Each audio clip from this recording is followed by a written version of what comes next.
Assalamualaikum warahmatullahi wabarakatuh.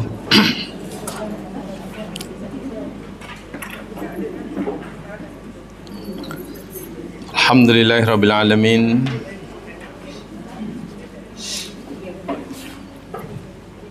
Wa bihi nasta'inu ala umurid dunya waddin.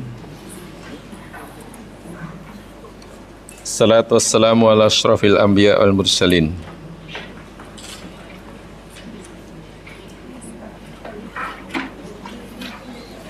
Nabiyina wa Rasulina Muhammad sallallahu alaihi wasallam wa ala alihi wa ashabihi wa atba'ihi ila yaumiddin. Rabbi shrah li sadri wa yassir li amri wahlul 'uqdatam min lisani yafqahu qawli.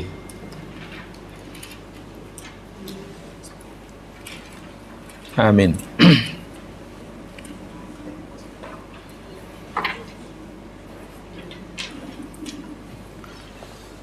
Muslimin muslimat rahimakumullah, insyaallah kita akan teruskan siri kajian kita Suratul Furqan ayat yang ke-21.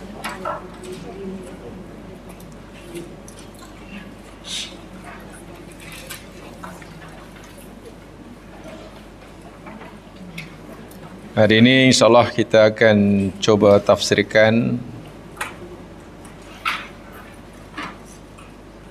maksud daripada ayat yang ke-21 ini, di mana minggu lepas telah saya sampaikan salah satu asbab utama seseorang mengingkari perkara yang gaib. Minggu lepas kita telah pelajari salah satu sebab utama kenapa seseorang itu tidak meyakini, mempercayai perkara yang gaib, termasuklah hari akhirat, hisab, surga, neraka, bahkan kewujudan Allah Subhanahu Wa Taala. Puncanya yakni karena adanya fahaman madiyah, materialisme.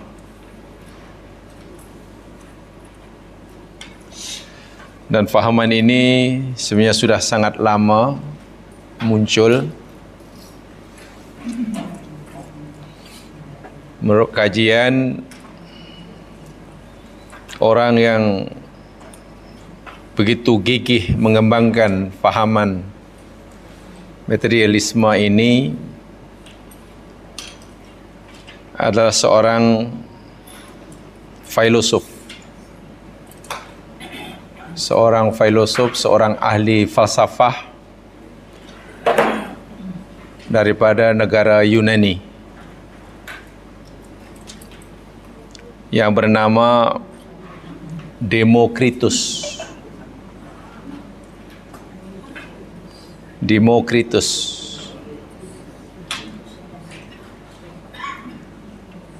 Orang Yunani.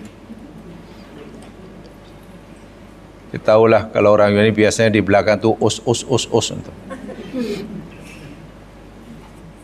Itu di Eropahkan menjadi bertukar. Petrus jadi Peter. Nama sebenarnya Petrus jadi Peter, Paulus jadi Paul. Itulah. Jadi kalau jamaah katalah di-Eropahkan, mesti nama bertukar lah. Garanti lah bertukar. Garanti bertukar. Tak ada yang asal. Yesus Kristus menjadi Jesus Christ, itu kan bahasa Eropa. Karena waktu Eropa sebagai penguasa dunia, jadi sangat angkuh, sehingga dunia mesti makmum kepadanya, hatta nama orang pun ditukar. Itu luar biasa itu kejahatannya. Zalim sungguh. Nama pun ditukar. Sebenarnya kalau nama tak boleh tukar. Katalah Bangsar, nak tukar apa? Itu nama dia. Itu nama isim alam kan. Akhirnya kalau Bangsar, itu bahasa putihnya apa? Bangso. Bangsa orang Perak. Bangsa. Demokritus itu orang yang paling gigih mengembangkan fahaman materialisme ini di Yunani pada tahun 460 BC, before Christ. Maknanya 460 tahun sebelum Nabi Isa lahir, fahaman ini sudah muncul. Dan sekarang makin berkembanglah. Jadi fahaman yang serba benda. Dia hanya menerima bahawa suatu kebenaran itu apabila ia boleh dilihat, dipegang, yang nampaklah. Tidak yakin akan adanya perkara yang gaib. Itu kan bahaya sekali. Jangan akhirat jangan tanya, percaya. Alam kubur pun tak percaya. Semua serba benda. Wa'iyadzubillah. Hinggalah pada zaman Muhammad, penghalang utama orang kafir Makkah menerima ajaran Islam yang disampaikan oleh Nabi Muhammad, yakni karena fahaman mereka aliran Madiyah ini begitu kuat sekali, begitu kuat, begitu tebal dalam fikiran mereka. Sebab itu mereka tak akan percaya apa yang disampaikan oleh Rasulullah berkaitan perkara yang gaib selagi mereka tidak melihat dengan mata kepala mereka sendiri apa buktinya. Nabi mendakwa, oh saya dapat wahyu ini daripada Jibril. Jibril itu mana? Kenapa Jibril tak jumpa kita? Oh, yang mutus aku ni adalah Allah. Allah berfirman gini. Kenapa Allah tak jumpa kita? Beritahu. Selagi kami tak jumpa Jibril yang kamu katakan, selagi kami tak melihat Allah sebagaimana yang kamu dakwakan, nongkah tu nahi lah, kami tak akan percaya. Waliyadzubillah. Jadi serba benda. Mereka hanya meyakini benda yang nampak. Alam syahadah, di mana alam gaib mereka nafikan. Ya, mungkin bahasa mudah, bahasa sekolah menengah dahulu, mereka hanya percaya kepada alam fizik tapi tidak meyakini pada alam metafizik.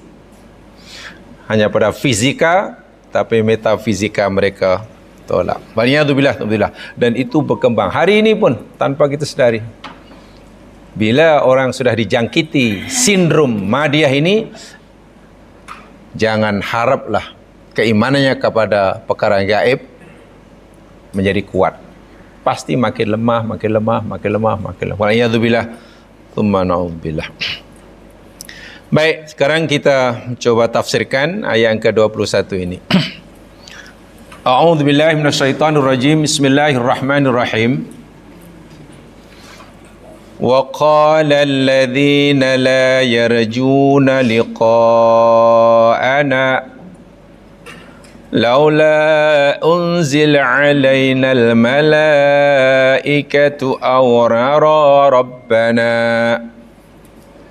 لَقَدِ اسْتَكْبَرُوا فِي أَنفُسِهِمْ وَعَتَوْا عُتُوًّا كَبِيرًا. Waqala, dan telah berkatalah alladzina, oleh orang-orang yang la yarjun, mereka tidak mengharap. Tak mengharap mana tak ada harapan, tidak ada keyakinan lah. Liqa'ana, akan berjumpa pertemuan dengan kami. Orang yang tidak yakin sama sekali bahawa suatu saat akan jumpa Allah penciptanya. Kufur pada alam gaib lah.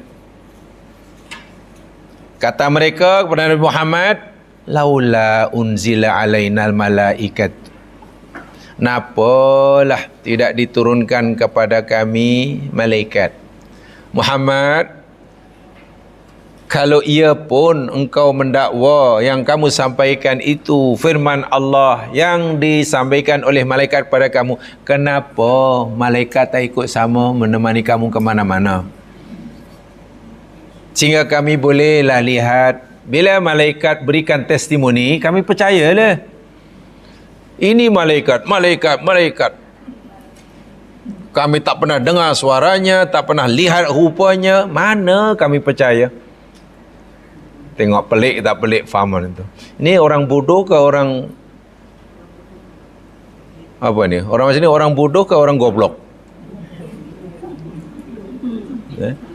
Orang bodoh kan? Orang goblok itu orang nak pandai je maskinan. Bukan goblok tu pandai. Dia nak go tapi kena block. Itu jangan salah faham. Dia nak go tapi block. Go block. Jadi ya kira teraniaya lah. Orang goblok ini orang yang teraniaya.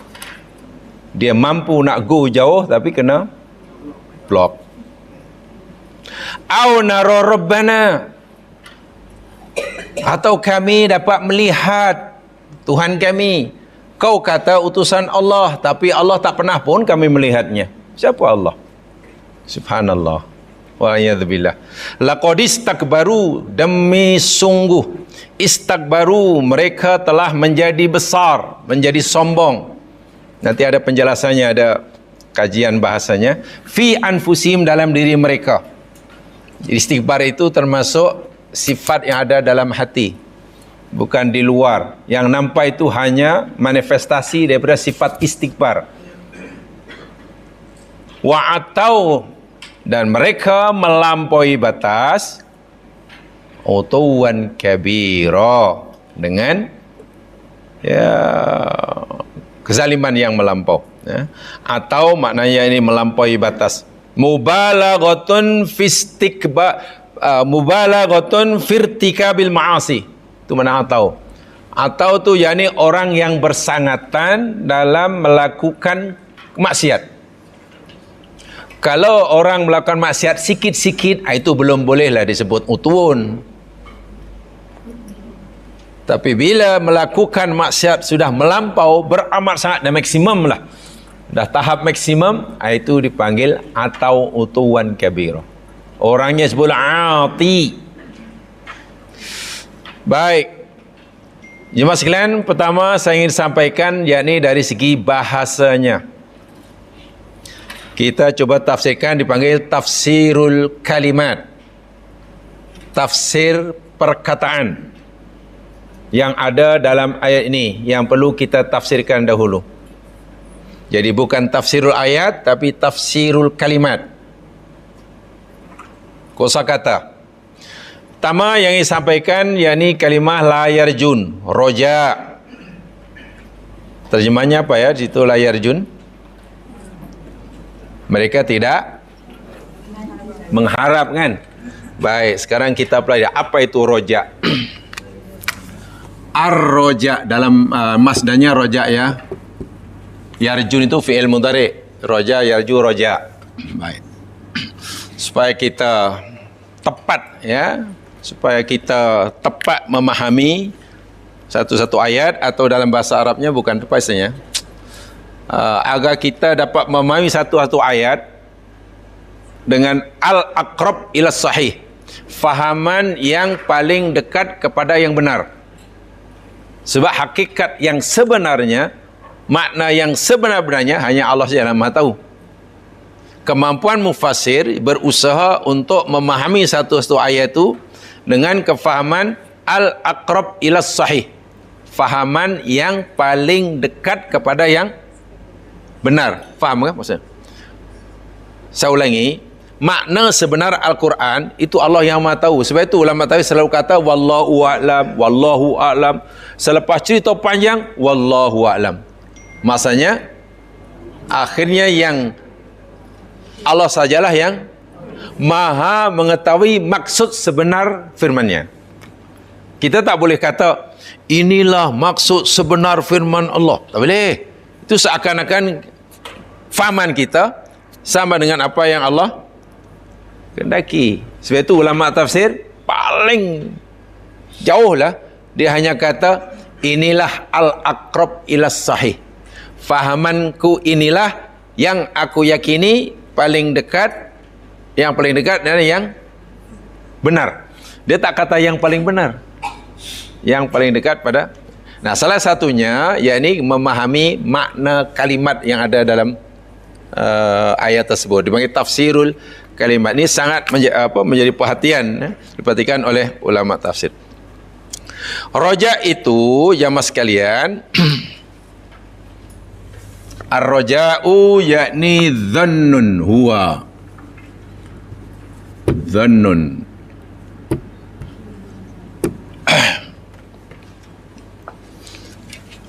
Yaqtadi.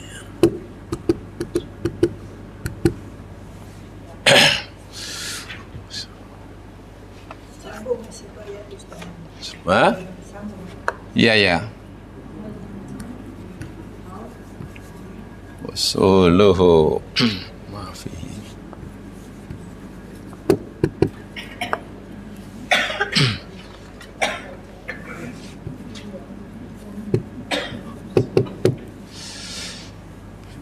Huwa dhannun yaqtadi suluhu ma fihi musirrah.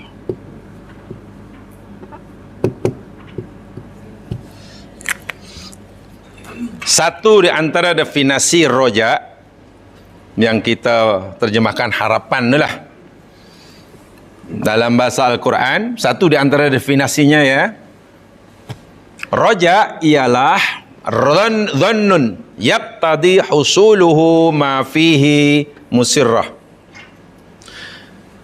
Roja ialah keyakinan, bukan hanya agak-agak ya, yakin, keyakinan.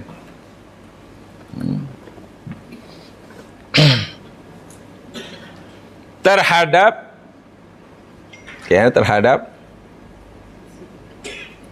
keberhasilan atau pencapaian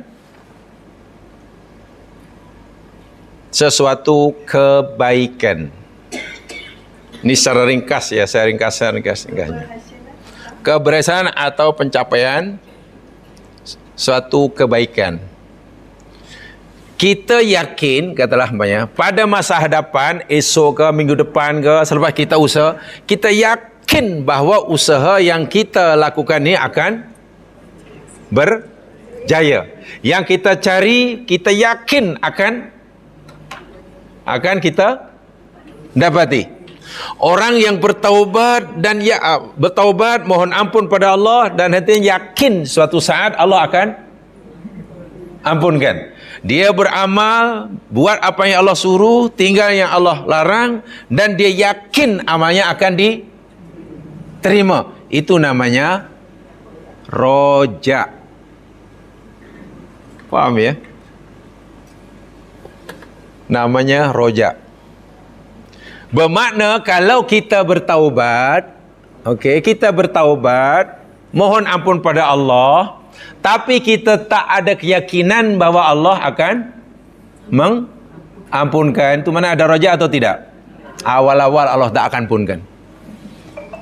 Kita beribadah, lalu kita tak ada keyakinan bahawa Allah akan menerimanya, agaknya kita penat atau tidak ibadah macam tu? Buat apalah kita ni solat, dah buat itu, dah ini, dah haji, dah sedekah senam, tapi jangan-jangan Allah tak terima. Sia-sia je. Dah penat lah saya bertaubat, nak itu ni, tapi jangan-jangan Allah tak ampunkan. Lalu buat apa? Masya Allah. Rojak itu wajib hukumnya yang sekalian. Rojak itu hukumnya wajib. Lawan rojak, yakin ya, ini bezanya. Jadi ada rojak, ada tamani. Ada rojak, ini rojak, ini tamani. Terjemahan Melayunya sama. Rojak tu harapan, tamani pun harapan, sama. Bezanya kalau dalam Al-Quran, rojak itu yakni yakunu ma'abad lil wusi wa hudni tawakkul. Yakunu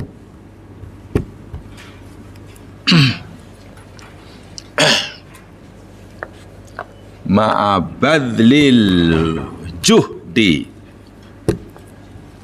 wa husnit tawakkul. Yakunu ma'a badlil juhdi wa husni tawakkul. Bahasa Melayu tawakal, bahasa Arab tawakkul. Sementara tamanni yakunu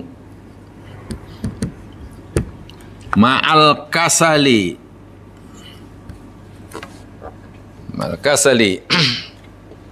wa tarkil amali.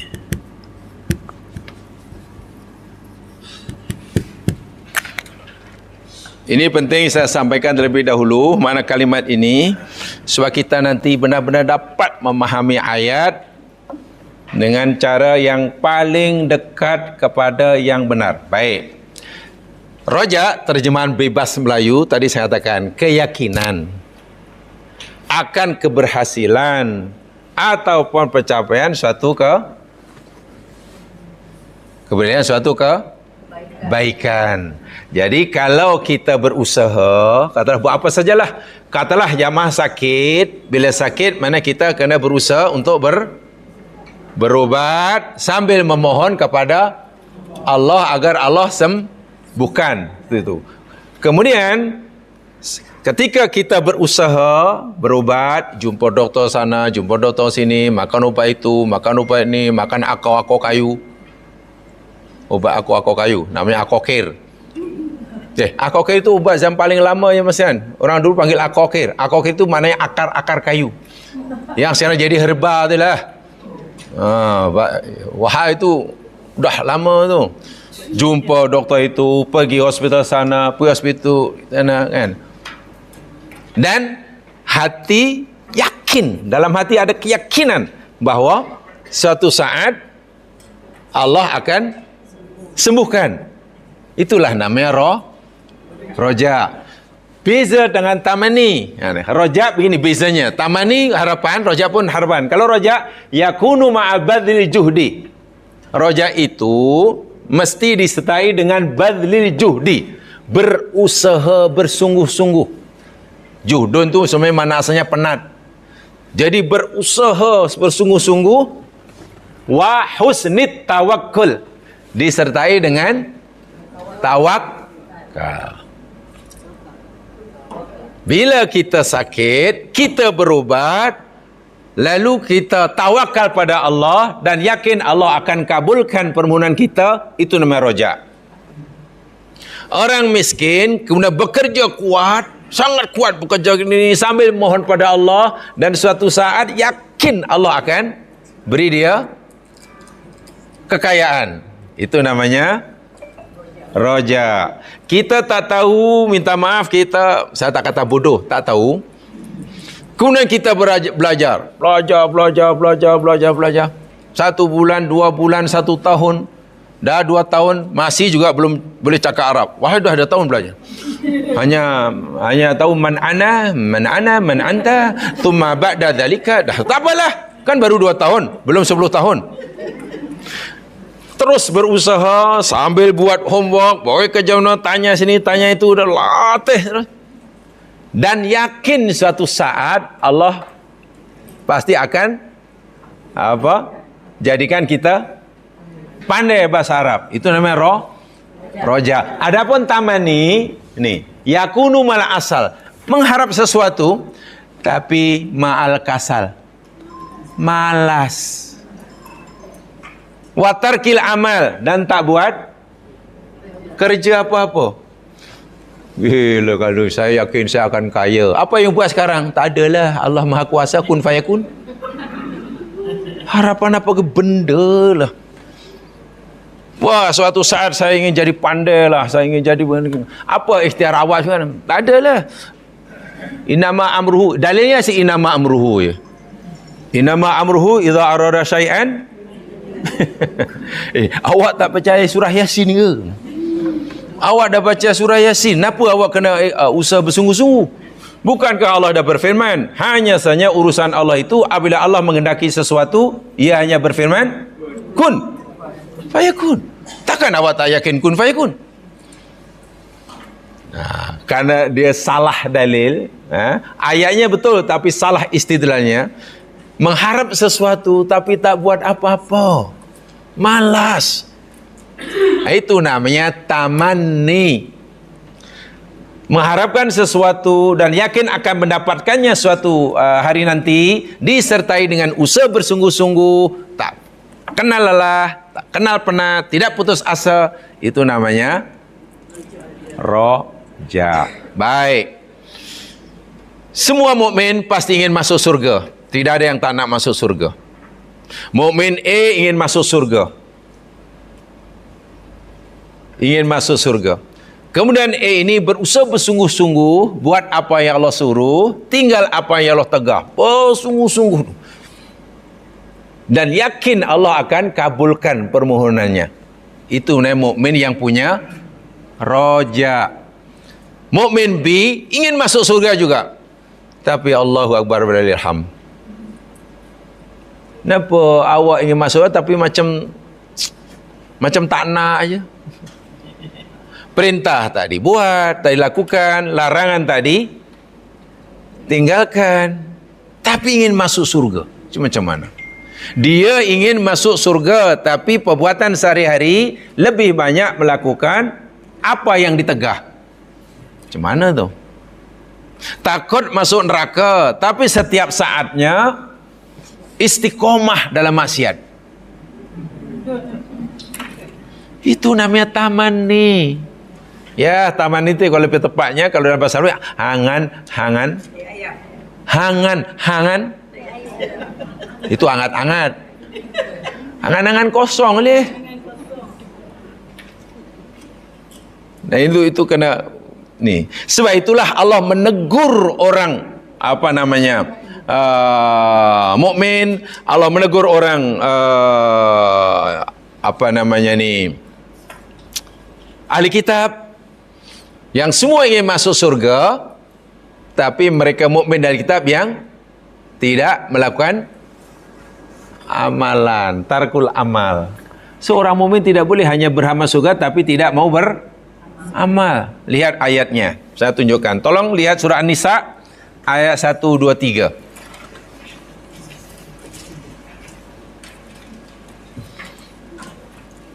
Orang Yahudi yakin masuk surga, tak apalah. Dia berharap masuk surga, boleh masuk berharap masuk surga. Orang Nasrani berharap masuk surga, sila. Orang mukmin Muslim, orang yang beragama Islam pun mengharapkan masuk surga, silakan. Tetapi Allah ingatkan, lihat An-Nisa 1, 2, 3. 1, 2, 3. Ini macam brand kopi aja. Ada kopi 1, 2, 3. Kopi muah, kopi muah. Lain itu 4, 2, 3 Kopi cap tupai. Baik, tengok firman Allah SWT dalam ayat 1, 2, 3 surah Nisa. Ini teguran Allah kepada si mukmin, teguran si Muslim, teguran Allah kepada Yahudi, teguran Allah kepada Nasrani. Karena masing-masing mereka ini mendakwa mereka akan masuk surga. Mereka ingin tak salah. Ingin masuk surga tak salah. Minta surga tak salah. Berharap untuk masuk surga tak salah. Yahudi kata begitu, Nasrani begitu, Muslim begitu. Tapi tengok Allah kata, seakan-akan Allah berfirman, wahai kamu orang Muslim, wahai kamu Yahudi, wahai kamu Nasrani, laisa bi amaniyikum. Apa artinya? Laisa? Tidak, bukan kan? Bi amaniyikum. Ba itu ba sababiyah, mana dengan sebab. Maksudnya, surga yang kamu harapkan itu wahai orang mukmin, bukannya surga yang kamu akan dapatkan bi amanikum, dengan sebab apa tak amani di situ? Yang bawah ni, tamani. Angan-angan harapan kosong ni dia. Kamu wahai orang mukmin ingin masuk surga, yakin masuk surga tapi tidak mau beramal. Ya haihata lah. Surga tidak boleh kamu dapati, tak mungkin kamu perolehi hanya dengan berangan-angan. Wala amaniyah ahlil kitab. Surga itu juga bukan sebagaimana yang diharapkan, yang diangan-angankan oleh ahli kitab. Tengok jelas sekali ayatnya dan baca sini sambungannya. Nah, maknanya kalau si Yahudi ikut Nabi Musa beramal, ya dapat surga lah. Bila Nasrani ikut Nabi Isa beramal dengan Injil, masuk surga lah. Si mukmin bila ikut Nabi Muhammad beramal Quran, masuk surga lah. Jadi Muslim tak mau beramal Quran, jadi Yahudi tak mau ikut Nabi Musa, jadi Nasrani tak ikut Nabi Isa, tapi ingin masuk surga. Itu namanya tamanni. Hangan kosong. Tapi kalau ingin masuk surga, beramal, buat yang disuruh, tinggal yang tegah, namanya roja. Namanya roja. So, faham ya? Itu jamaah sekalian. Dan roja ini termasuk ibadah qalbiyah. Tak nampak? Kan roja itu dalam hati. Jadi kalau dia itu ada roja atau tidak, tak nampak lah. Nah, dalam bab ibadah, begini. Ini penting saya sampaikan nih. Ya. Ar-roja tadi apa tadi? Termasuk ibadah qalbiyah ya.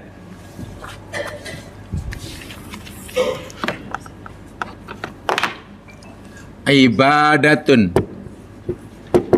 qalbiyatun. Apa maknanya? Ibadah qalbiyah maknanya ibadah hati, kerja hatilah, bukan kerja tubuh badan. Solat yang ada gerakan, ada takbir, ada berdiri, ada rukuk, itu namanya ibadah. Ada berdiri, ada rukuk, ada ini, ada toleh kanan, toleh kiri, ada angkatkan jari. Itu namanya ibadah fi'liyah. Fi'liyah. Pergi haji, wah, wukuf di Arafah, lontar jumrah, tawaf, sa'i, nama ibadah? Fi'liyah. Fi'liyah. Kemudian kalau saya kata subhanallah, subhanallah, subhanallah, subhanallah, Allah akbar, Allah akbar, Allah akbar, Allah akbar. Ibadah qauliyah. Qaul. Sekarang sabo, qanaah, ridha, husnudzon, cinta, namanya qalbiyah. Nah, dalam ibadah dalam menyembah Allah, jemaah sekalian, dalam usaha kita menyembah Allah, buat yang disuruh, tinggal yang ditegah, yang dilarang mesti mengandungi 3. Tidak boleh 1, tidak boleh 2. Baru nanti diterima. Yang berkaitan dengan ibadah hati inilah. 1 namanya hubbun. Hubbun apa ya? Hubbun. Alah, jamaah suruh panggil itulah hubi. Yang jamaah suruh panggil bibi, hubi. Apa hubbun? Cinta, sayang. Yang dah jadi bahasa Inggris jadi hobi. Hobi itu bahasa Arab berada hubbun. Sesuatu yang disuka kan? Apa hobi awak karena kesukaan awak kan? Baik. Yang kedua roja.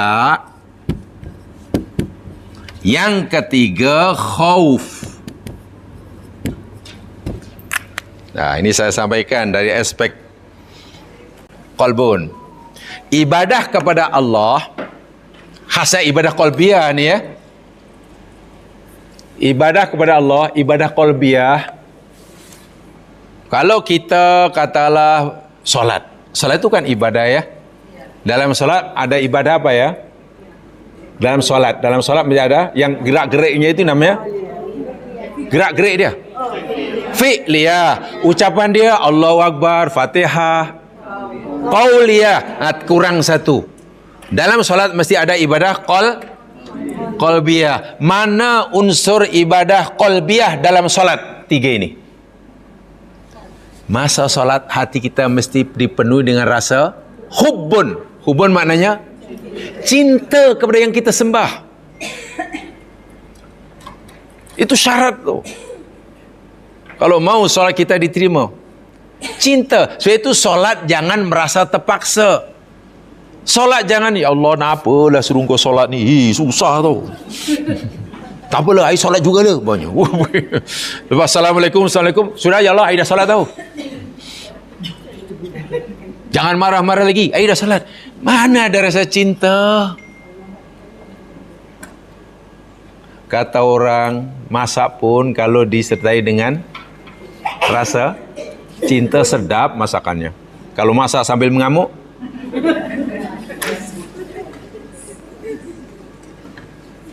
masak sambil ngamuk, bengkak.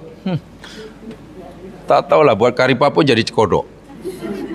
Rasa cinta, cinta kepada Allah. Ini satu bab sendiri, bukan main susah ni. Nak menekan rasa cinta pada Allah, tu kena kenal Allah sungguh. Tak boleh cinta sahaja. Masa solat, hati kita, ibadah qalbiyah, mesti ada roja. Mengharapkan kita buat sebenarnya Allah suruh. Takbirnya macam mana, rukuknya macam mana, i'tidalnya macam mana, baca macam mana. Kemudian mengharap, ya Allah terima. Yakin Allah akan terima. Yakin Allah akan beri balasan. Ada harapan. Sebab kalau kita ibadah tak ada rojak, kita putus asa. Pasti putus asa. Sebab kita akan nak, buat apalah solat rajin-rajin, belum tentu masuk surga. Elok tak payah ibadah. Kalau ibadah pun tak mungkin, tak akan masuk surga, lalu buat apa rajin ibadah? Elok tak payah ibadah. Masya Allah. Rojak tu kena ada. Tapi ingat, kita baru ada disebut rojak bila ada apa tadi? Usaha. Ada tawakul, husnul tawakul. Yang ketiga, ibadah qalbiyah dalam solat mesti ada khauf. Apa nak khauf? Takut. Khauf itu takut. Artinya apa? Masa kita baca umpamanya, inna solati wa nusuki wa mahyaya wa mamati lillahi rabbil alamin. Ya Allah, solatku ini, seluruh ibadahku ini, pengorbananku, bahkan hidup dan matiku ini lillah, hanya untuk Engkau ya Allah. Yakinkan, dan kita berharap pengakuan ikrar kita ini diterima oleh Allah. Itu namanya kita berharap Allah akan terima. Roja. Iyyaka na'budu wa iyyaka nasta'in. Kita ikrar tu. Ya Allah, hanya di Kau saja yang kami sembah, dan hanya di Kau saja ya Allah kami mohon. Kita berharap ikrar kita diterima oleh Allah. Itu namanya roja. Tetapi ada tapinya. Janganlah overconfident. Mesti ada iya ya, walaupun aku berharap Allah menerima inna solati wa nusuki, tapi Allah ni Maha tahu apa yang dalam hati ini. Mulut aja kata iyyaka na'bud, tapi jangan-jangan hati lain cerita. Mulut aja kata inna solati wa nusuki lillah, tapi praktiknya lain. Rabbighfirli, apa artinya? Dalam doa duduk. Ya Allah, wahai Tuhanku, ampunkanlah dosaku. Yakin Allah akan ampunkan. Itu roja. Tapi ingat, juga mesti ada khauf. Khauf tu mana ada rasa khawatir. Jangan-jangan tak ampunkan. Dengan adanya khauf, kita makin berusaha meningkatkan kualiti ibadah kita. Faham ya? Tapi kalau khauf saja tak ada roja, kita jadi stres jemaah sekalian. Betul? Kalau kita bekerja hanya ada khauf, hanya khawatir, jadi stres. Rojak saja tak ada khauf, jadi ada overconfident tadi lah. Tak apalah, buat cincang lah, Allah pasti terima lah, cincang aja. Kalau hanya ada rojak saja, akhirnya tadi lah, buat apa susah-susah beribadah, kun fayakun. Tiga itu mesti kena jadi satu. Kita puasa ke, kita pergi haji ke, kita solat ke, kita bakti, apa salah buat apa yang Allah suruh tinggal, yang Allah tegah, larangan Allah. Kita mesti menggabungkan tiga-tiga itu. Mesti ada rasa hub kepada Allah. Cinta. Ya, namanya cinta ni, cinta ni susah diungkapkan kan. Ya, tak tahulah, saya tak ada pengalaman. Jemaah ada pengalaman. Susah kan cinta diungkapkan. Cinta yang sebenar itu apa tanda dia? Cinta jati. Tanda cinta yang sejati.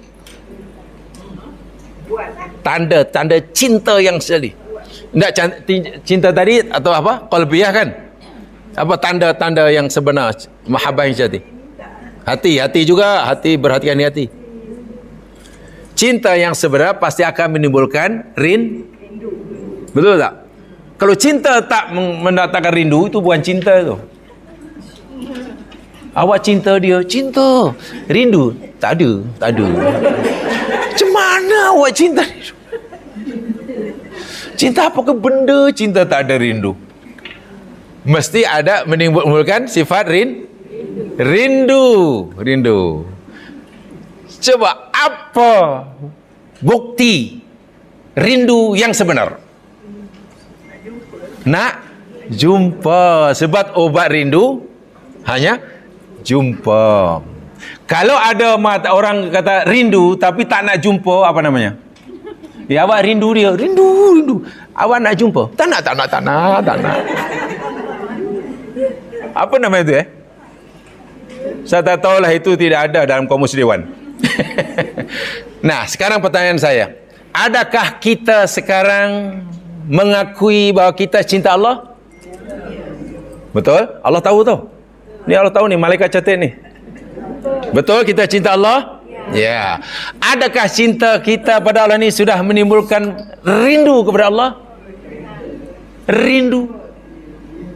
Ya? Ya. Bila kita rindu, obat rindu tadi apa?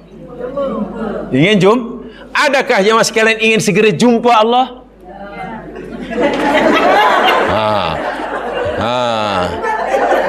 Jumpa Allah tu macam mana? Qalu. Sekarang awak cinta. Rindu pada Allah, rindu. Awak ingin jumpa sekarang? Tak nak. Betul jemaah ni. Kalau jemaah belajar tentang ihsan, qalbun salim, terserahlah istilahnya. Akhlak ke, qalbun salim ke, ihsan ke, tasfiyatun nufus, tazkiyatun nafsi ke, tasawuf ke. Ini paling susah je masalah. So ini kaitan dengan hati. Wah, itulah nanti Allah menilai kita ini. Solat kita itu kah, kalau kita itu sama ada mengandung ini. Ini satu di antaranya. Ialah ada salat ikhlas itu sudah jelas lah. Ittiba' Rasul itu biasanya berkaitan dengan fiqh. Yang saya ingin bukan kaitan dengan fiqh ini. Susah je Mas Yan. Cinta. Rindu. Ya memang rindulah. Tapi rindu ini baru terubat kalau jumpa. Jadi awak dah sedia nak jumpa sekarang? Jumpa tu ya Allah, hamba-Mu rindu kepada ya Allah, tapi saya tak nak jumpa sampai bila-bila. Rindu apa ke benda nanti?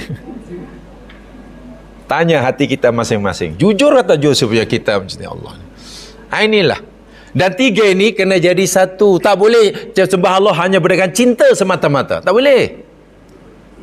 Sebab itu ada satu riwayat kan. Riwayat itu sebenarnya riwayat itu hanya disampaikan oleh pengikut-pengikutnya yang tak pernah jumpa orangnya. Jadi tak betul kalau ia disandarkan pada seorang perempuan yang zuhud namanya Rabi'ah Al-Adawiyah itulah. Kan seorang sufi yang terkenal tu kan. Konon Rabi'ah pernah berkata, "Ya Allah, jika aku sembah kamu karena ingin surgamu, kan, maka tutuplah pintu surgamu. Jika aku menyembahmu kerana takut nerakamu, humbankan diri ini dalam nerakamu. Tapi jika aku menyembahmu kerana cintaku kepadamu, maka janganlah kecewakan diri ini." Itu bukan ucapan Roma, itu ucapan pengikut-pengikut yang tak pernah jumpa pun. Jadi di tokok-tokok lah. Maknanya seakan-akan Rabi'ah Al-Adawiyah sembah Allah hanya berdasarkan apa? Cinta saja kan? Roja tak ada. Nabi Muhammad pun ingin surga. Macam mana Rabi'ah tak mau masuk surga? Kan Abu Muhammad pun mengajar doa, Allahumma inni as'aluka ridhaka wal jannah. Takut neraka, tu waqina adzabannar. Jadi cinta saja tak boleh. Ibadah dengan rojak saja, mengharap aja. Kita jadi murjiah nanti. Tak takut neraka. Akhirnya tu lah overconfident tu lah. Alah tak payah buat sungguh-sungguh lah. Cincai pun Allah terima lah. Cincai pun Allah terima. Kalau kita ibadah hanya khauf saja, khauf tidak ada, rojak tidak ada, ya jadi putus asa. Itu jadi khawarij nanti. Jadi ahli sunnah yang sebenarnya, kata Imam Malik, tiga-tiga ini mesti ada rasa hubun, ada rojak, dan ada kalau hilang satu aja, ibadah qalbiyah kita dah. Ingat ya, solat ni jamaah sekalian boleh disebut ibadah fi'liyah. Kan ada gerakan ya. Ada ibadah qauliyah. Kan ada ucapan Allahu Akbar, Al-Fatihah, semua itu kan syahadah kan. Tapi juga dalam solat juga ada unsur ibadah qalbiyah. Dan sebagian daripada ibadah qalbiyah dalam solat ya inilah. Di samping ikhlas lah, ikhlas itu pun qalbiyah juga lah. Ikhlas itu semua amalan jemaah sekalian ya.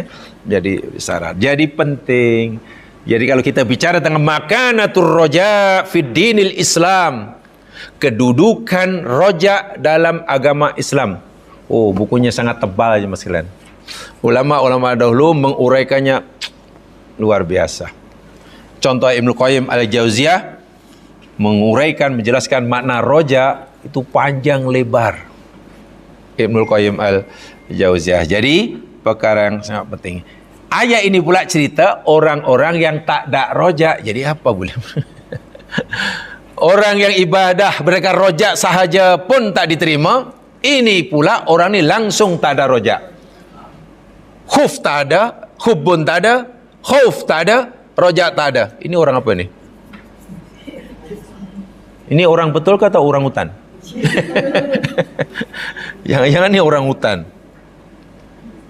Ya betul lah, sebab Allah berfirman kan, orang yang ada telinga tapi tak dengar dengannya, ada mata tapi tak melihat dengannya, ada hati tapi tak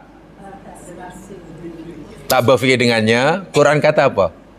Mereka itu seperti binatang ternakan. Allahu Akbar. Ulaika kal an'am, macam binatang ternak, lembu, kambing, unta. Bal hum adallu, bahkan mereka lebih sesat. Baik, faham ya? Seterusnya masih cerita rojak. Rojak ini jamaah sekalian dibagi menjadi dua. Tak apalah, saya sendiri yang conceng-conceng, saya sendiri yang padam je lah.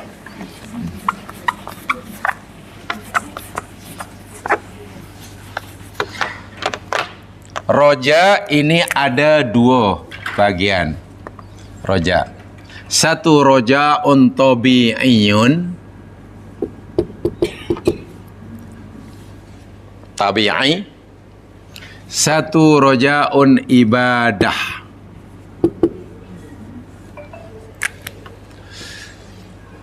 Harapan yang kita pernah tadi, yakni kita yakin akan mendapatkan suatu kebaikan setelah berusaha tentunya.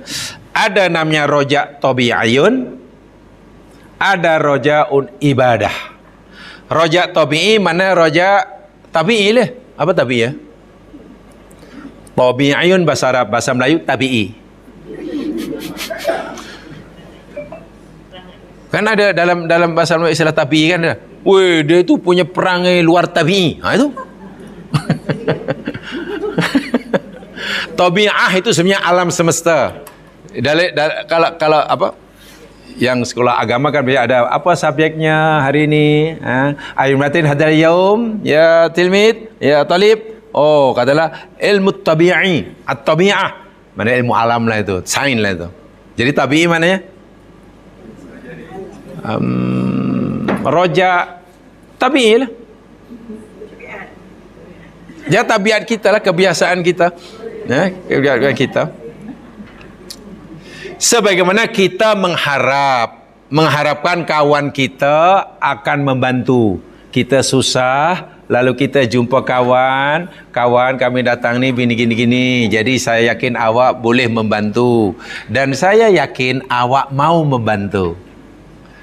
Harapan kita yang sedang susah mengharapkan bantuan kawan yang kita yakini dia mampu dan dia mau membantu kita. Harapan seperti itu namanya roja tabi'i. Kita susah minta tolong pada kawan. Apa namanya? Ya, yang apa? Yang berlaku, yang biasa berlaku sesama kita itulah. Assalamualaikum. Waalaikumsalam. Oh, ini saya nak jemput awak lah. Besok petang datang rumah ya. Sebab saya dah sikit dengan abang. Oh ya. Kita berharap kawan yang kita jemput akan datang besok petang. Kita pun dah siap sedia lah. Gini. Harapan kita kawan akan datang besok petang. Itu namanya roja tabi'iyun. Harapan kita bahwa kawan yang mampu menolong kita, mau menolong kita, itu namanya rojaun tabi'iyun. Hukumnya jaiz. Jaiz maknanya harus dengan syarat. Jaiz itu ada syaratnya. Dengan syarat kita tidak mengiktikadkan bahwa kemauan dan kemampuan kawan yang akan menolong kita itu semata-mata kerana dirinya. Sebaliknya, kemampuan dan kemauan kawan menolong kita kerana izin Allah. Contoh, orang itu mampu tolong kita kerana dia senang. Dan mungkin dia mau menolong kita. Maka kita pun ada harapanlah, seronok, tenang hati. Tapi kita tetap saja, jika nanti dia mau nolong kita dan mampu menolong kita semata-mata karena kehendak Allah, bukan karena kekuatannya ya. Saya kena yakini itu. Kalau tidak, jatuh syirik. Jatuh syirik. Minta tolong pada doktor. Doktor, boleh tak rawat saya gini-gini? Oh ya, saya ada masa. Saya akan rawat awak. Boleh. Jadi kita yakinlah. Kita seronok karena harapan kita tercapai. Doktor yang kita minta bantuan padanya bersedia membantu kita. Tapi ingat, jika doktor mampu membantu kita bagi rawatan yang paling hebat, bagi ubat yang paling hebat, dan nanti jika dia sembuh, jangan yakinkan kita bahawa kesembuhan itu datang daripada doktor, tapi daripada Allah. Bahkan doktor mampu buat melakukan operation dalam diri kita pun atas kehendak Allah. Doktor mampu menginjek diri kita pun kerana Allah. Doktor mampu memilih obat yang sesuai untuk kita, itu pun kehendak Allah. Kena begitulah maksudnya. Walaupun tabi'i. Yang kedua, nama roja ibadah yang sedang kita pelajari ini.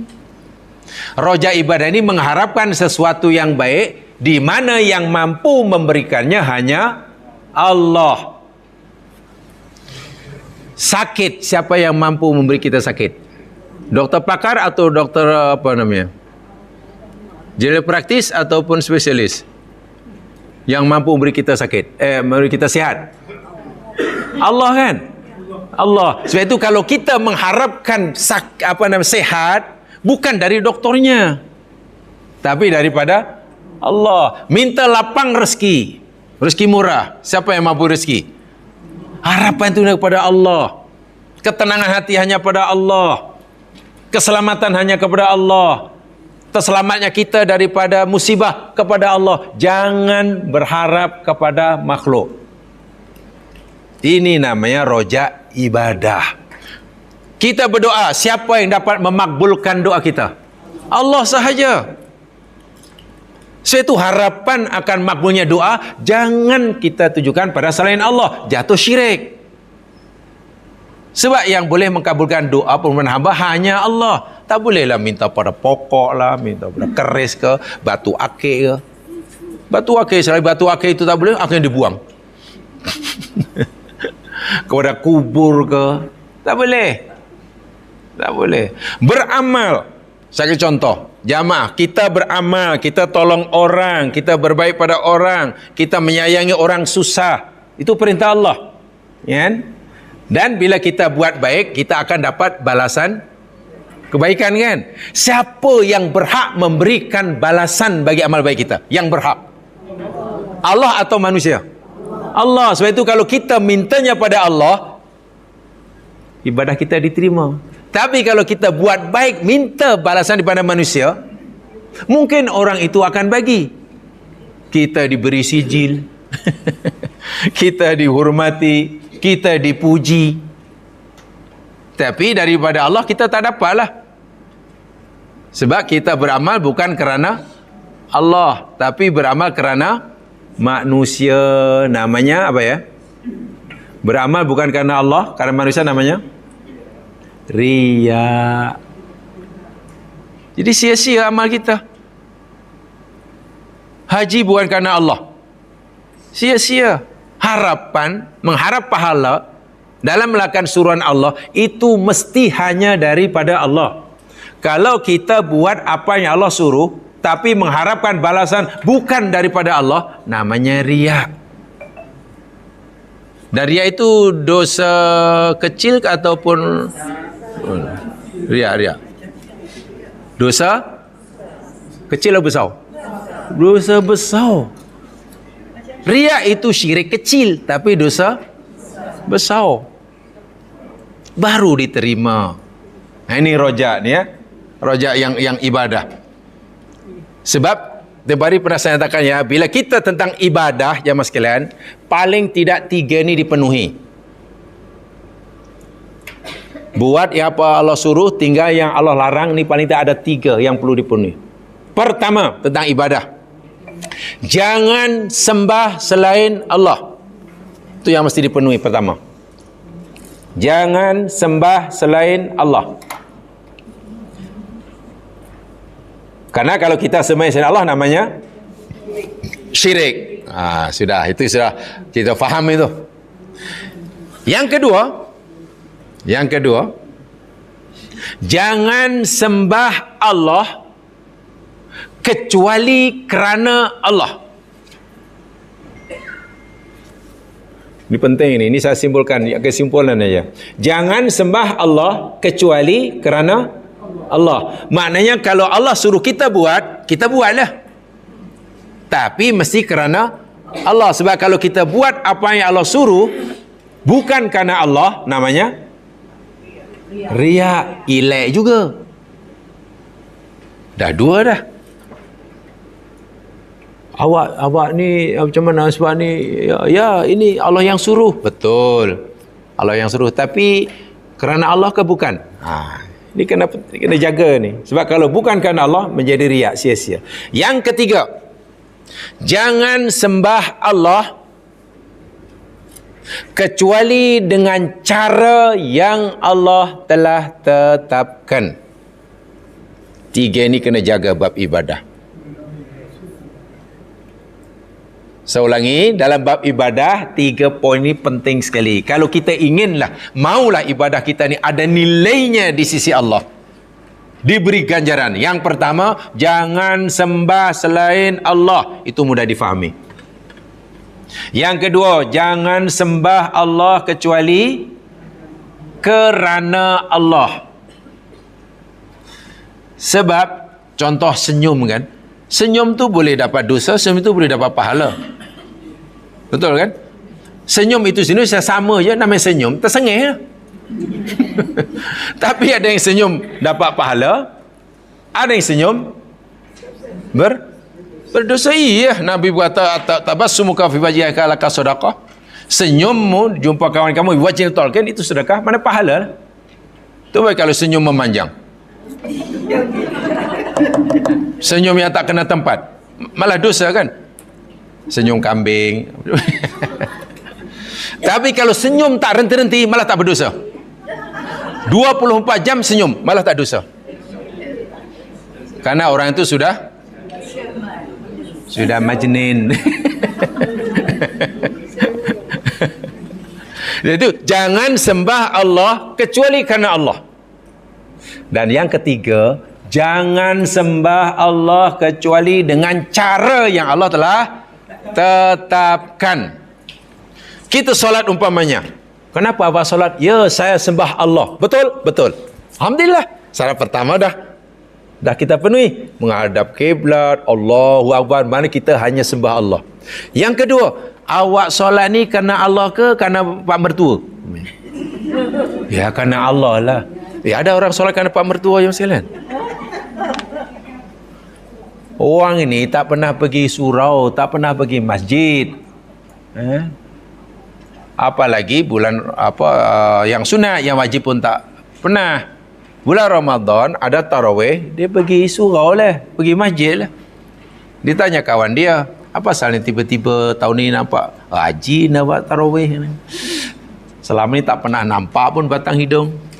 Yalah, sebenarnya kalau ikut hati memang malas, tapi segan sama pak mertua dah. Pak mertua dilantik jadi imam. Pak mertua dah baru dapat tauliah, dah jadi imam 2. Jadi takkan imam pak mertua jadi pak imam menantu. Apa kerana Allah tu? Menanti inna solati bukan lillah, inna solati li mertuaku. Kosong solatnya. Haji ulang alik pergi maka kosong. Jangankan haji yang masukkan dalam Quran, pada sampaikan orang mati syahid pun dihumban dalam neraka jika niatnya bukan. Itu sebab penting tu nombor 2. Nah, yang ketiga juga tak kalah pentingnya. Jangan sembah Allah kecuali dengan cara yang Allah telah tetapkan. Jangan sembah Allah walaupun sudah kerana Allah, jika kecuali dengan cara yang Allah tetapkan. Solat, siapa yang awak sembah? Allah. Solatnya kerana siapa? Kerana Allah. Tapi cara solatnya tidak sebagaimana yang Allah tetapkan. Suka-suka solat dia. Allahu Akbar.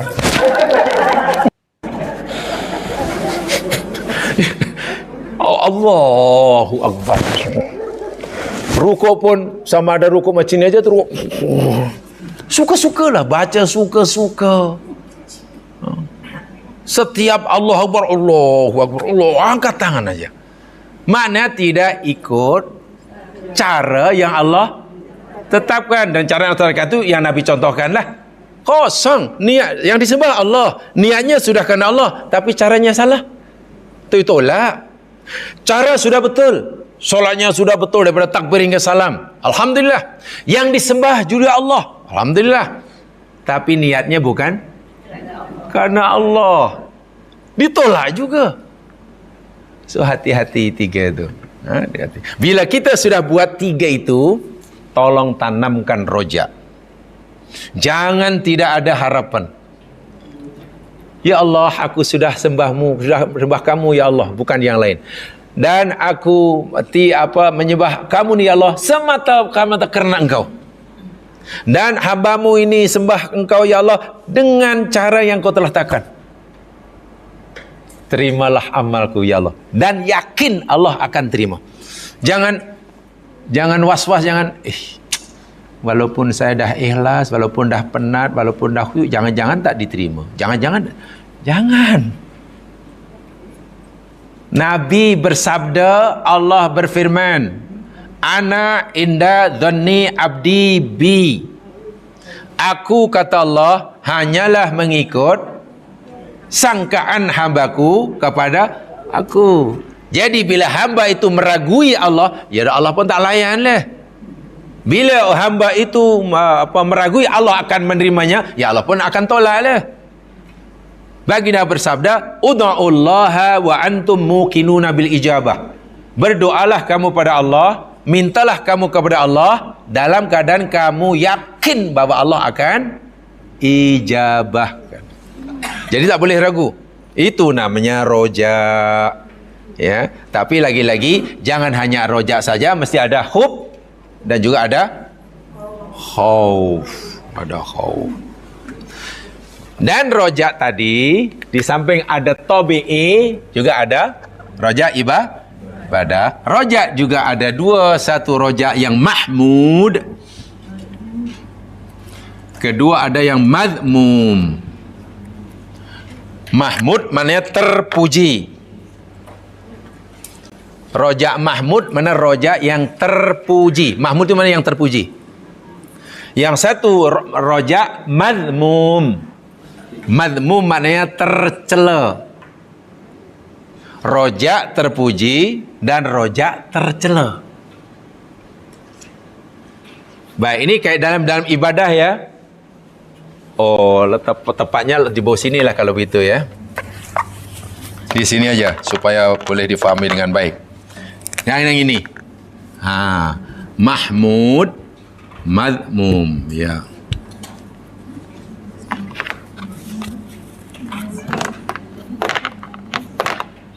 Madmum.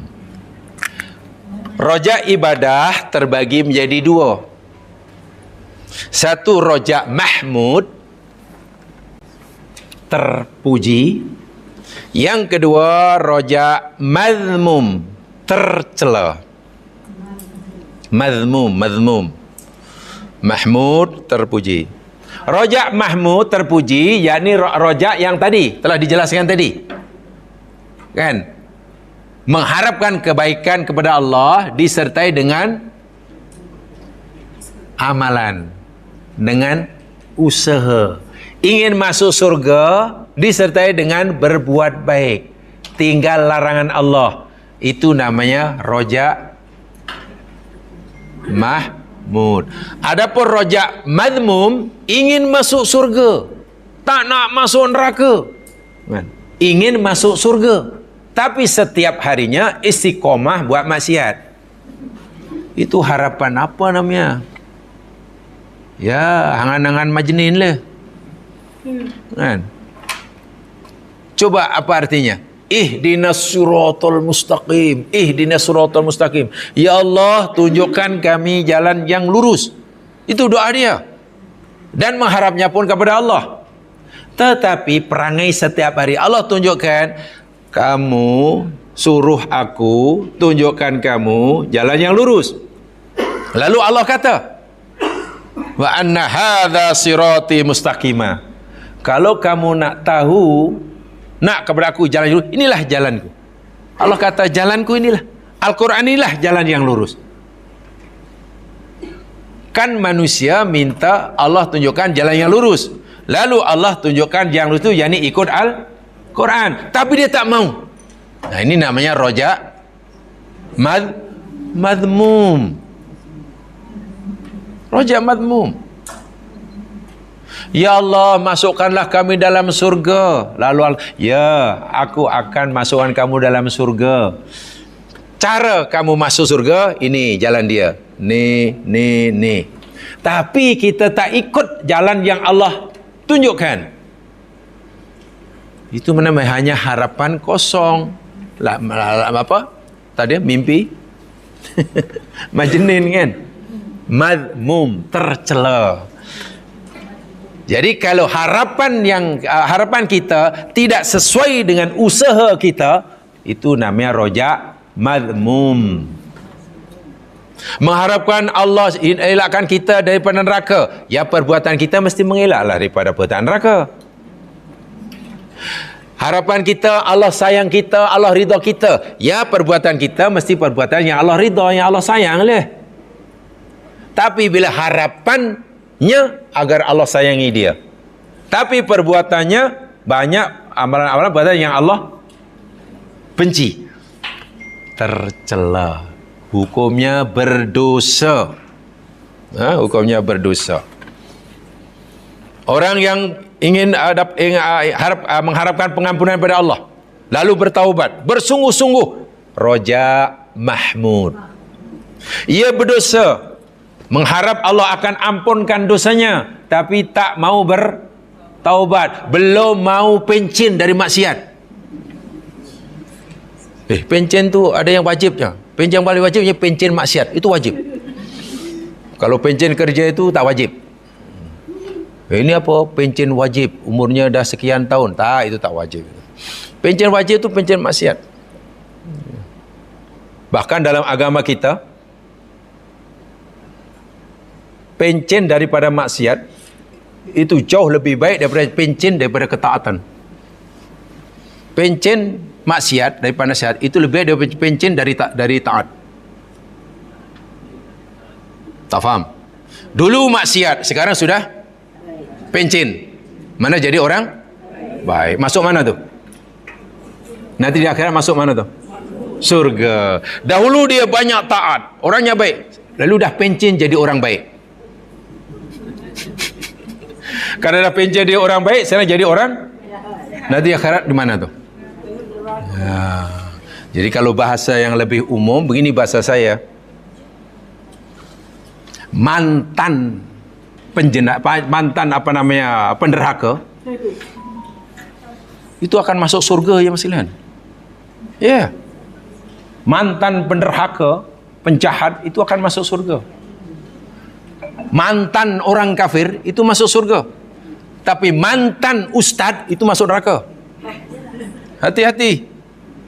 Mantan orang mukmin itu tempatnya di neraka. Dulu mukmin, sekarang kafir, sekarang Nasrani, kan mantan namanya.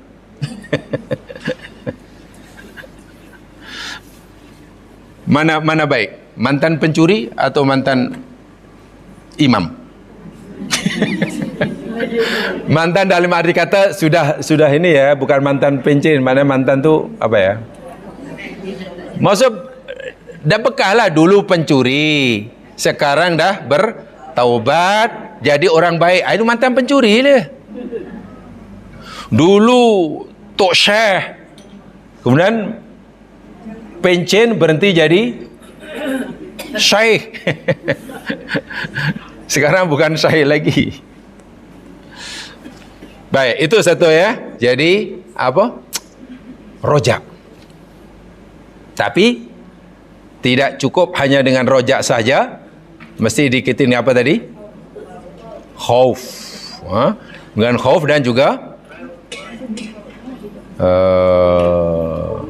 hubbun. Hubbun itu bahkan yang pertama ya. Hubbun yang pertama. Kemudian yang ingin saya sampaikan yang kedua jamaah sekalian, yakni tentang ro'a. Ini tafsir kalimat ya, bukan tafsir ayat. Tafsir kalimat. Tadi kalimat roja yarju. Yang kedua yang ingin saya sampaikan yakni tafsir kalimah ro'a yaro.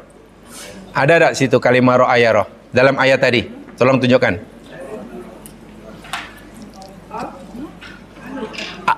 Ada 3 nanti yang ingin saya sampaikan, tafsir kalimat bukan tafsir ayat. Ada tak kalimat ro'ayarah dalam ayat 21? Mana dia? Naro. Betul. Naro itu nun tu kami. Naro mana kami melihat. Kalau yaro dia melihat. Kalau taro engkau melihat. Kalau aro itu boleh. Depan tu boleh tukar-tukar. Boleh nun, boleh ta, boleh ya, boleh hamzah. Belakang boleh bubuh waw nun, ya rauna, nara. Jadi 3 hurufnya apa tu? 3 huruf saja, tak, belum ada tambahan. Royanun, royana. Royana bahasa Kambodia.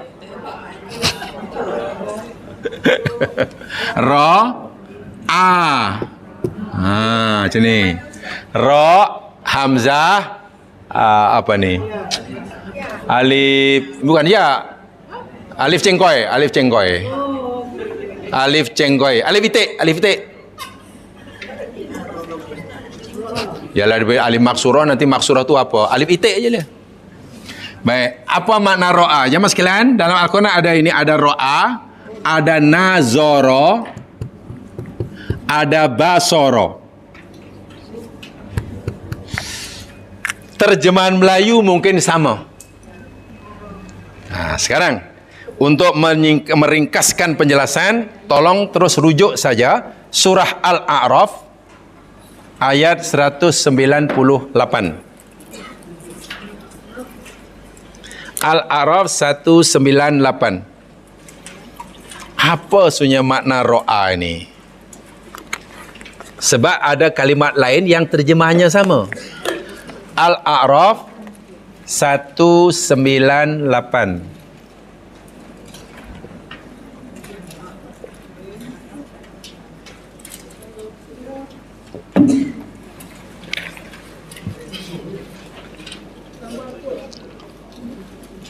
Al-A'raf. Surah yang ke-7 lah.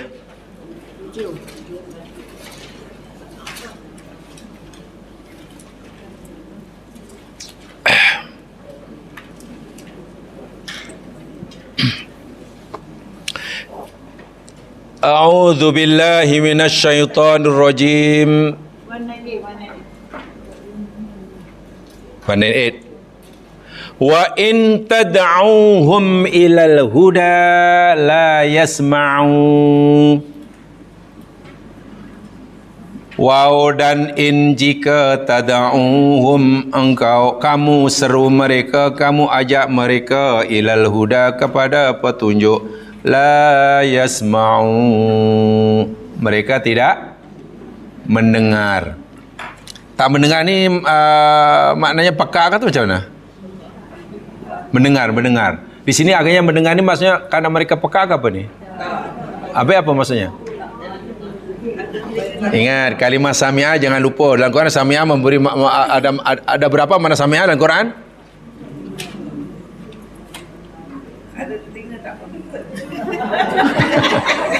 Tak, saya saja je ni. Saya baca ni ada 5, 4, 3. Jangan lupalah, itu pentingnya mas sekalian. Yang kita pelajari ni, yang ni tadabbur. Jadi saya menyampaikan sebahagian daripada kaedah memahami Al-Quran berdasarkan makna kalimat. Sebab kalau kita tahu makna kalimat, insya-Allah pemahaman kita ayat itu akan betul, gitulah. Contoh sami'ah. Sami'ah maknanya ada berapa dulu?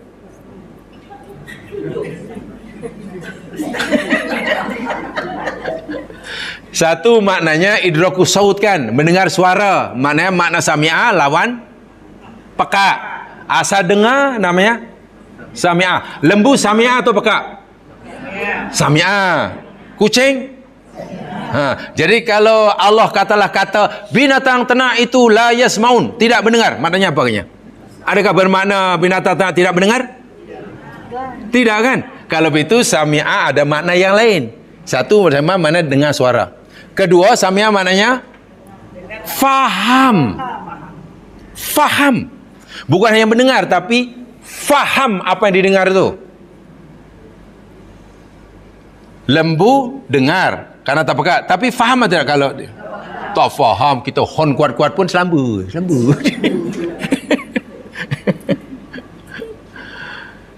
Yang ketiga,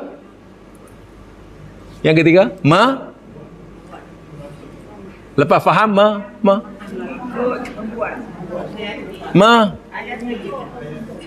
menerima. Faham dan menerima apa yang dia faham tu. Oh, saya faham ini tak boleh, kalau begitu saya terimalah ini sebenarnya yang tak boleh. Oh, saya faham ini benda yang benar, kalau begitu saya terimalah kebenaran itu. Oh, saya fahamlah umpamanya 2 campur 2 tu ada 4, kalau itu saya menerimalah bahawa 2 campur 2 tu ada 4. Menerima. Bukan sekadar faham, tapi menerima. Tak protes, tak tolak. Dan yang keempat paling tinggi, sami'ah maknanya buat, melakukan, mengamalkan. Kan? Ada azan dilaungkan. Siapa yang tak peka pasti mendengar. Sebab anjing pun mendengar juga azan tu. Yang kedua, faham. Apa tadi yang itu kata? Oh, itu azan. Itu azan tu daripada surau tu lah. Apa maknanya? Dia panggil orang untuk solat.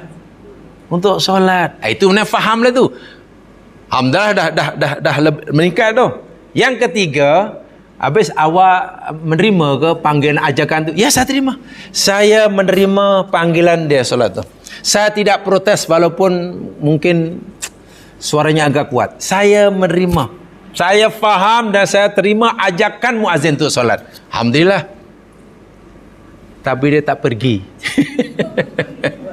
Maknanya peringkat meninggalnya baru peringkat ketiga. Yang paling atas sekali, ya ini mesti buatlah. Kan dipanggil, datanglah. Jadi bila Allah berfirman, orang-orang yang ada telinga tak dengar, ada mata tak lihat, ada hati tak fikir, mereka itu macam binatang ternakan, itu maknanya apa tu?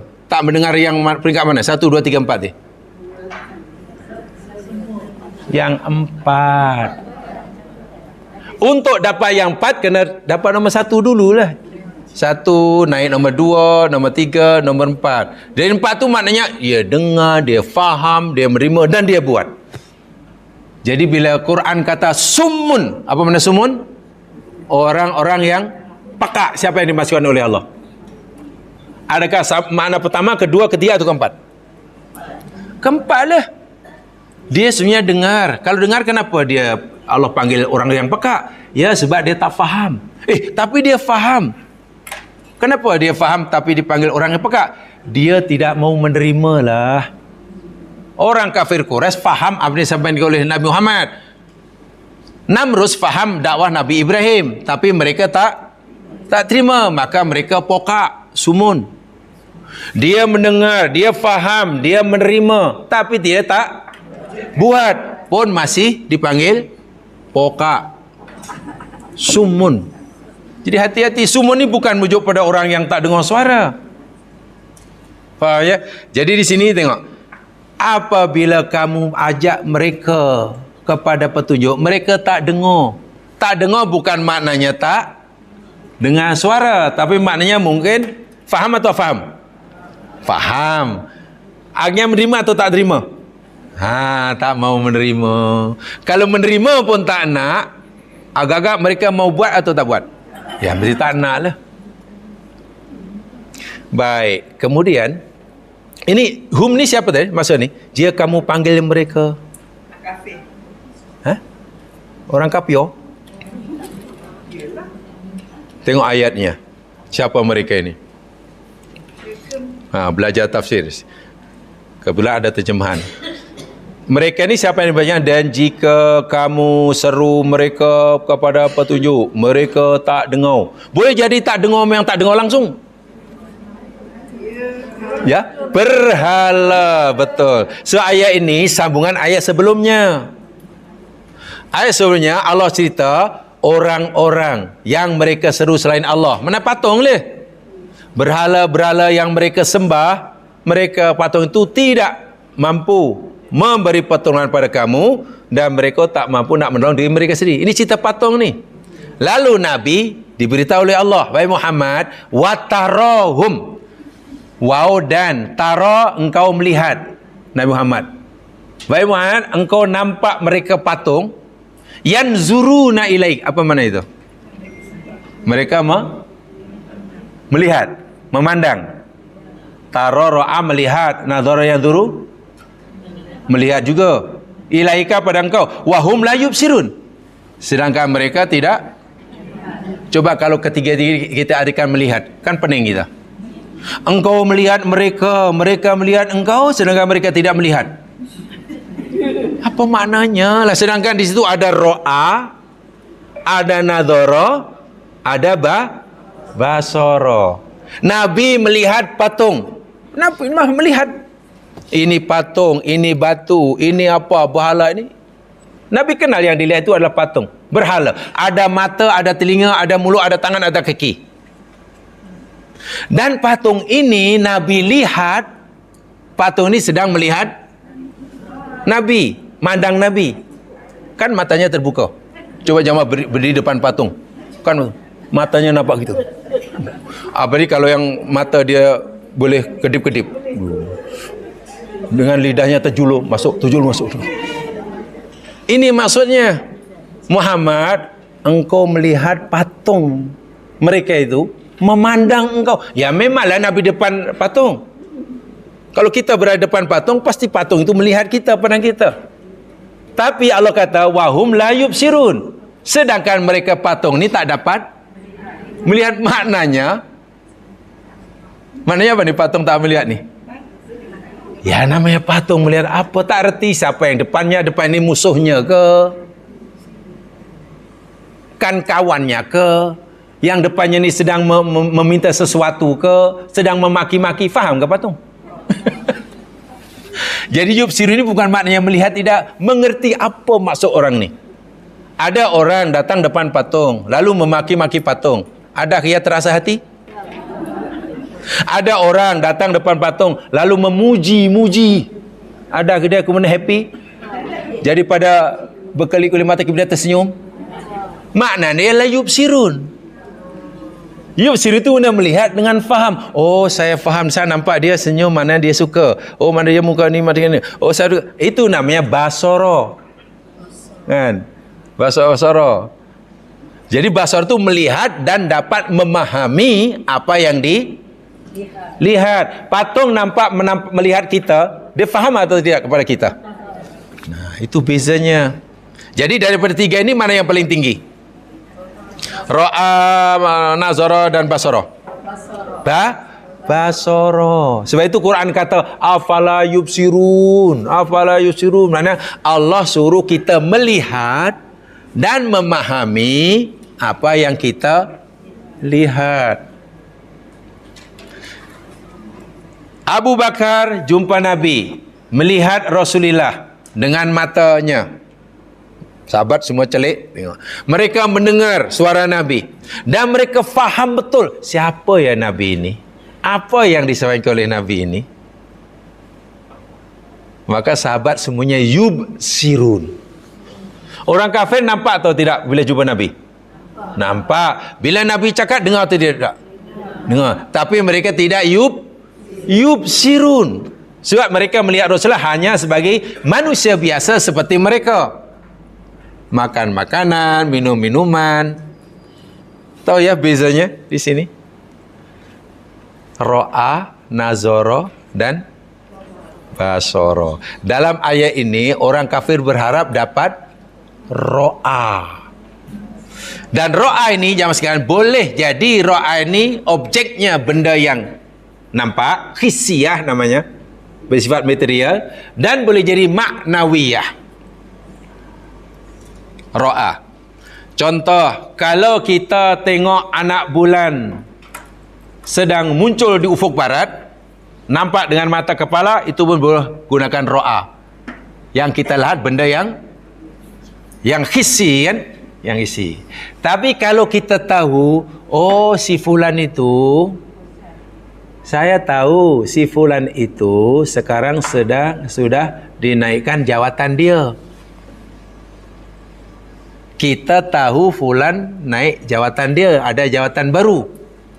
Itu pun namanya ra'a. Jadi ra'a tu tak semestinya melihat dengan mata. Kita tahu akan orang tu, oh saya tahu ya dia itu datang daripada utara. Tengok pelat dia, pelat utara. Itu ra'a lah tu. Walaupun tak pernah jumpa orangnya. Jadi ra'a dua, boleh jadi melihat secara fizikal, boleh jadi bermakna apa? Maknawi. Sebab itu selalu ru'yatul hilal. Kan kalau nak awal Ramadan, awal ini bagi ru'yah. Ru'yah tu boleh jadi nampak betul anak bulan tu sedang terbit, boleh jadi dengan hisab. Hisab tu sebenarnya termasuk ru'yah dari segi bahasa. Jadi ini kalau katakan celaan lah. Allah mencela patung-patung lah. Muhammad, kau nampak patung itu? Ya, saya melihat. Ya Allah, itu patung, udah batu ni ada mata, ada telinga, ada mulut. Dan bila kamu melihat dia tu seakan nampak kamu. Sebab Nabi berdiri depan patung adalah ada mata, ada telinga, ada lidah. Macam melihat Nabi, tapi hakikatnya tidak melihat. Harapan orang kafir, mereka kata baru kami akan beriman padamu Muhammad jika kami dapat melihat Allah.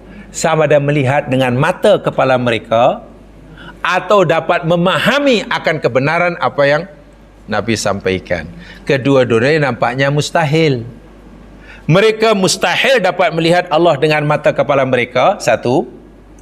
Kedua, mereka mustahil dapat memahami kebenaran risalah Nabi karena hati mereka apa tertutup. Itu ada dalam Al-Quran kan, khatamallahu ala qulubihim kan.